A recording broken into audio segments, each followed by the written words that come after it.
পৃথিবীর যেই প্রান্তে আমার নবীর শানে আমরা দুরূদ শরীফ পড়ি, দুরূদ শরীফ শুনি, একজন মুমিন যখনই দুরূদ শরীফ পড়বে আর দুরূদ শরীফ শুনবে, আশিকে রাসূলের উপরে ওয়াজিব হচ্ছে মুহাম্মদ সাল্লাল্লাহু আলাইহি সাল্লামের শানে দুরূদ শরীফ পড়া এবং শোনার পরে সাল্লাল্লাহু আলাইহি ওয়াসাল্লাম বলা। কেননা যে আমার প্রতি যত বেশি দুরূদ শরীফ পড়বে হাসরের ময়দানে ওই বান্দা আমার তত বেশি নিকটে থাকবে। সাহাবী বললেন, ইয়া রাসূলুল্লাহ, কত নিকটে থাকবে আপনি দেখবেন নাকি? আল্লাহর নবী এভাবে দুইটা আঙ্গুল উঠায় দেখান আর বললেন, এই দুইটা আঙ্গুল একটা আরেকটার যেমন পাশাপাশি, একটা আরেকটার নিকটবর্তী, ঠিক তেমনি ভাবে যারা আমার উপরে দুরূদ শরীফ পড়বে ওই বান্দা ওই উম্মত হাসরের ময়দানে আমার তত বেশি কাছে থাকবে। সুবহানাল্লাহ। এজন্য বেশি বেশি করে কি করব? দুরূদ শরীফ পড়ব। 3 নাম্বার, রাসূলের সুন্নতের আমল করার চেষ্টা করব। রাসূল বলেন, আখিরি জামানায় আমার একটা সুন্নতকে যে জিন্দা করার চেষ্টা করবে আল্লাহ রাব্বুল আলামিন তার আমলনামায় উহুদের সমপরিমাণ সওয়াব দিয়ে দিবে। সুবহানাল্লাহ বিহামদি। যেমন রাসূলের বিলীন হওয়া সুন্নতের একটা হচ্ছে মিসওয়াক।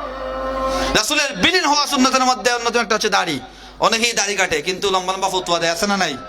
দাড়ি 1 ইঞ্চি, ফতোয়া মানে 10 হাত লম্বা। জিজ্ঞাসা করলে তোর দাড়ি নেই এখানে?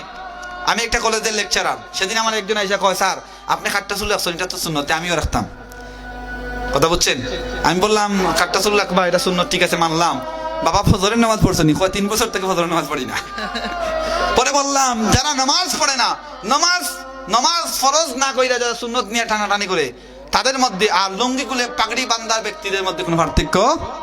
আগে ফরজ, তারপরে ওয়াজিব, তারপরে সুন্নতে মুআক্কাদা, তারপরে সুন্নতে জায়েদা। সম্মানিত হাজিরিন, তাইলে রাসূলের সুন্নতের আমল করতে হবে, দাড়ি লম্বা করতে হবে। অনেকে কয় দাড়ি ছোট দেখলে দূর থেকে দেখা যদি যায় দাড়ি আছে তাহলে এটাও জায়েজ। এই সমস্ত যেগুলো বর্ণনা এগুলো ইসরায়েলি বর্ণনা। দাড়ি হতে হবে 1 মুষ্টি। কত মুষ্টি?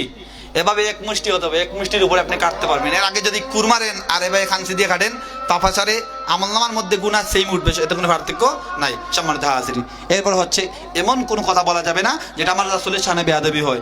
একটা শব্দ বলবেন রাসূলের শানে বেয়াদবি করবেন, আনতা হাবাতা আমালুকুম ওয়া আনতুম লা তাশউরুন, সে সব ধ্বংস হয়ে যাবে। 4 নাম্বার, পিতামাতার খেদমত করতে হবে।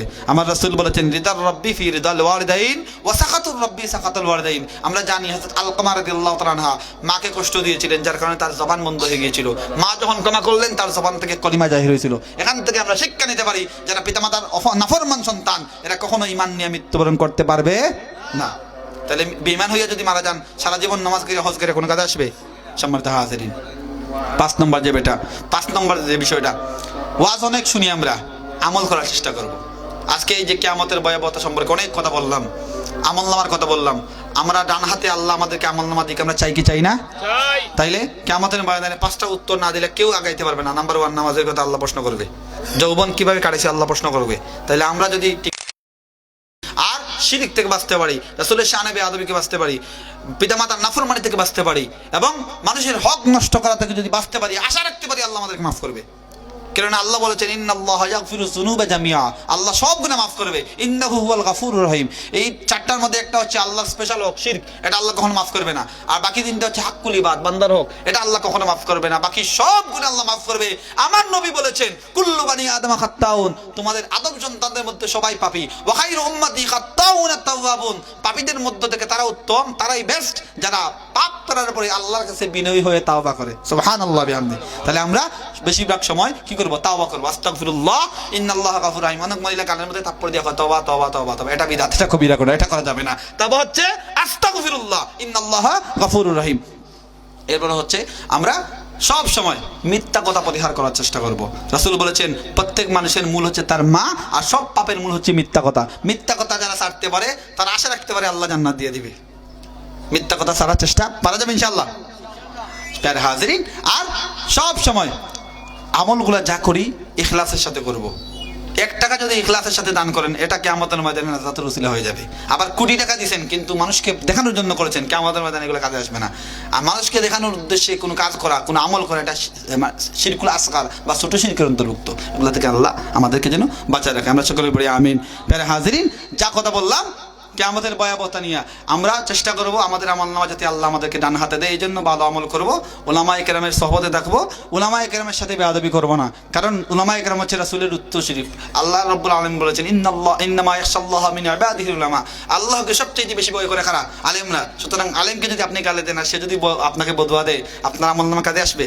সুতরাং আলেমদেরকে সম্মান করবেন, পিতামাতার খেদমত করবেন, আর মিথ্যা কথা থেকে বেঁচে থাকার চেষ্টা করবেন। বেশি করে দুরূদ শরীফ পড়বেন। এই দুরূদ শরীফের মাধ্যমে গুনাহ মাফ হবে। এই দুরূদ শরীফের মাধ্যমে তাওবা দরজা আল্লাহ খুলে দিবে। এই দুরূদ শরীফের মাধ্যমে রাসূলের সাথে সম্পর্ক আল্লাহ মজবুত করে দিবে। এই দুরূদ শরীফের মাধ্যমে রাসূলের শাফায়াত আল্লাহ আপনার কপালে নসিব করে দিবে। আমরা সকলে বলি আমিন। ওয়া আখিরু দাওয়াহুম আলহামদুলিল্লাহি রাব্বিল আলামিন।